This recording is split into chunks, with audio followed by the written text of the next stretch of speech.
Most people with forward head posture think that their main problem is that they have overactive neck muscles, specifically their sternocleidomastoid or SCM muscle. So they end up doing a bunch of exercises like chin tucks with very little success because they're addressing the symptom, which is the tight muscle, not the actual root cause. See, forward head posture is a strategy to manage our airway and create a better strategy to breathe. Under normal circumstances, the ribcage should be this fluid, adaptable structure capable of shape change. When we inhale, we should get circumferential expansion in all directions. When we exhale, it should compress in all directions.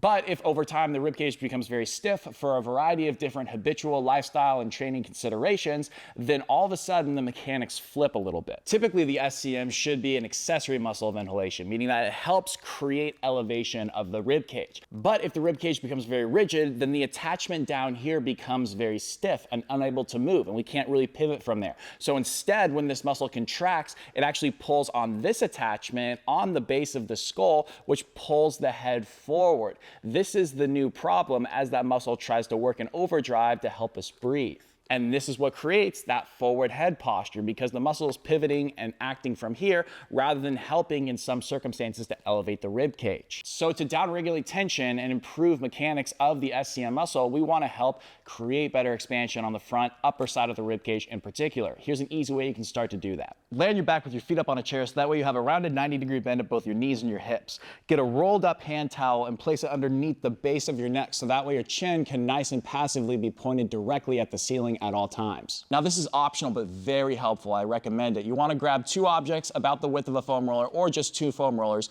because you're going to get your elbow directly at the height of your shoulder like this on both sides, and you want your forearms to drop down onto something like this. This will make it so that way you have very little tension in your body. If they weren't there, you might feel a huge stretch in your chest and back, and you might have to flare your rib cage like this to get there. We don't want that. So first check in with yourself and make sure you have as little tension in your body as you possibly can have, because we want to keep the neck disengaged. Exhale very gently through your mouth for about 5 to 10 seconds with a relaxed jaw like this.